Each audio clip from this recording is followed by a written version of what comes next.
Ottawa considère un changement de réglementation qui permettrait aux producteurs laitiers américains de vendre leurs marchandises directement aux consommateurs canadiens. Cette réflexion survient dans le contexte des discussions préalables à la révision de l'accord Canada-États-Unis-Mexique. On en parle avec le chef du Bloc québécois à Ottawa, Yves-François Blanchet. Bonjour, bon après-midi à vous. Monsieur Filion, bonjour. Alors, est-ce que vous y voyez dans cette discussion, cette évaluation qui est faite, on parle vraiment de discussion préalable, une possible nouvelle brèche dans la gestion de l'offre? Une possible nouvelle brèche dans la volonté québécoise et canadienne de protéger un modèle agricole qui est différent, certainement. J'aime l'approche parce que souvent, on est très alarmiste dès qu'on parle de ça. Dans le cas présent, il n'y a pas d'attaque sur le principe de la gestion de l'offre qui est maintenant protégé par une loi que nous avons fait adopter. Il n'y a pas de menace présentement sur les quotas, les pourcentages dont on accepte qu'ils soient échangés ou occupés par le marché américain. Mais là, c'est complètement autre chose. Dans le contexte, en effet, de consultation avant la mise en place formelle de la négociation d'une nouvelle entente commerciale qui devrait intervenir au milieu de l'année prochaine.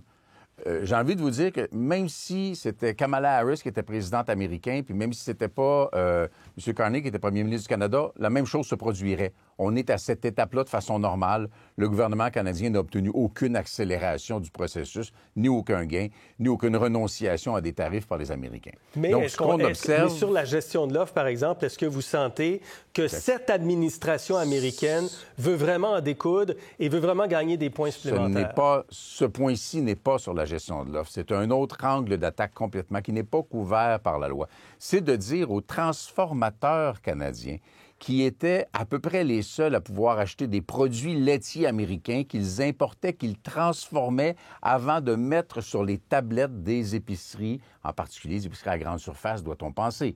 Et là, le gouvernement canadien envisagerait de permettre aux Américains de vendre leurs produits laitiers directement aux détaillants ou aux grossistes, écartant de l'équation les transformateurs québécois qui, bien sûr, importaient des États-Unis ce qu'ils ne faisaient pas eux-mêmes pour ne pas manger leur propre marché. Et ça, donc, c'est inacceptable. On n'est pas capable d'évaluer le coût, on ne peut pas évaluer le volume, on ne peut pas évaluer le nombre d'emplois qui sont en cause à ce stade-ci, mais bien sûr, c'est une volonté d'écarter les transformateurs agroalimentaires québécois du secteur laitier et fromager dans le contexte d'une négociation qui devra commencer tôt ou tard. D'amener du fromage, il y en a déjà, mais du fromage, du yogourt, de la margarine, tous les produits qui existent en ce moment, d'amener ces produits-là américains dans les épiceries, sur les tablettes, pour les consommateurs canadiens, québécois, en concurrence avec nos produits directement devant les clients, là.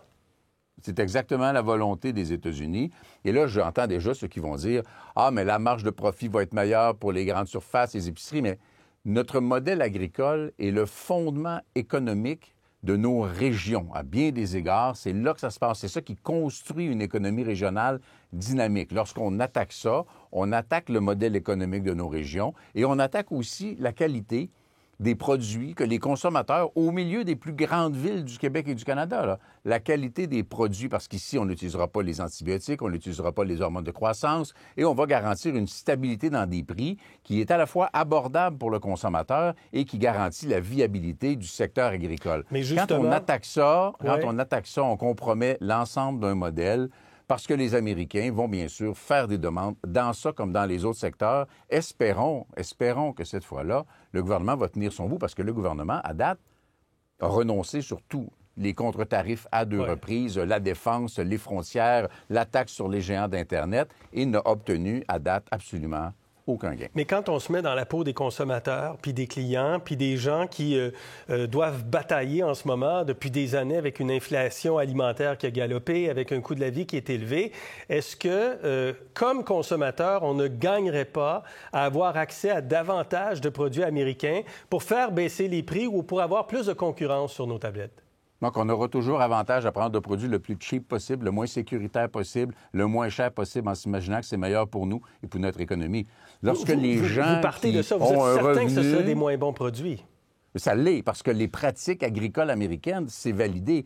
Ils n'ont pas les mêmes normes, le même cadre réglementaire pour assurer la qualité et le côté sanitaire du produit que ce qui existe au Québec et au Canada. Ça, c'est clair et c'est validé. Ce sont d'immenses exploitations agricoles de très gros volumes qui n'ont pas les mêmes règles que nous et qui n'ont pas les mêmes coûts de production que nous. Ouais. Et lorsqu'on affaiblit un secteur de l'économie du Québec et du Canada, bien, on affaiblit l'ensemble de l'économie et le pouvoir d'achat des consommateurs. Donc, on ne peut pas juste dire, ce petit bout-là, on va le prendre, on va prendre le produit américain moins cher et on va affaiblir quelque chose qui est extrêmement structurant dans notre économie. Là, il faut être capable de voir au-delà du slogan, de la tendance actuelle très conservatrice de dire tant pis pour qui nous sommes, on va consommer ce qu'il y a de moins cher, quitte à ce que ça nuise à notre propre pouvoir d'achat à plus long terme en affaiblissant notre propre économie. Vous avez parlé des concessions qui sont faites, et c'est vrai qu'il y a des concessions l'une après l'autre, dans l'espoir au gouvernement fédéral, se dit-on, sans doute, que les Américains vont apprécier ça, puis bon, que ça va peut-être aller mieux pour la révision et pour la renégociation de l'ACUM. Mais est-ce que vous avez l'impression qu'on n'a pas de pouvoir de négociation, que nous n'avons pas de levier de négociation avec le géant américain dans la révision qui s'amorce, et face à toute la guerre commerciale, puis les tarifs qui sont toujours en place? Ça, à la limite, pour le savoir, il faudrait leur parler. La réalité est aussi que Mark Carney ne va pas à Washington, n'interpelle pas les Américains, n'essaie pas de construire une relation un peu plus positive avec le président américain. Il faut aller à Washington pour se faire dire que la seule manière de procéder, puis ça lui plaira ou ça lui plaira pas, c'est d'aller à Washington, de manger un steak avec Donald Trump, de jouer au golf à la limite, puis lorsqu'il va commencer à le considérer comme relativement proche, oui, il y aura un début de conversation sur une base un peu plus amicale. À l'heure actuelle, c'est le chaud, le froid, l'appuyer sur une affaire et le mépriser sur une autre. C'est pas une bonne approche. Dire que les Américains ne seront plus le partenaire commercial privilégié du Canada, bien dire ça au président américain, qu'on l'aime ou qu'on l'aime pas, mais qui a la première économie au monde, qui a la première armée au monde et qui absorbe présentement 80 de nos exportations, c'est une très mauvaise approche. J'ai envie de faire une blague sur Sun Tzu, où Sun Tzu dirait que si t'es faible et t'as l'air faible, c'est la pire des stratégies. Si t'es faible, t'as l'air fort, tu vas mêler ton adversaire et le contraire. Mais le Canada est faible, a l'air faible, ne semble pas s'intéresser à la négociation commerciale, semble mettre toute son énergie sur des projets d'infrastructure qui, je le rappelle, ne commenceront même pas à exister avant que Donald Trump ne soit plus président des États-Unis. Alors, mettons les priorités au bon endroit. L'incertitude économique au Québec et au Canada vient d'un conflit tarifaire qui ne se justifie pas entre des partenaires aussi proches que ce qu'on devrait être et l'absence de véritables négociations commerciales. Et c'est pas mon engagement à lui, c'est l'engagement du premier ministre du Canada qui devait commencer à régler ça le lendemain matin. Et à date, 6 mois plus tard, rien ne se passe. OK. M. Blanchet, merci d'avoir été avec nous. Ça a été un plaisir.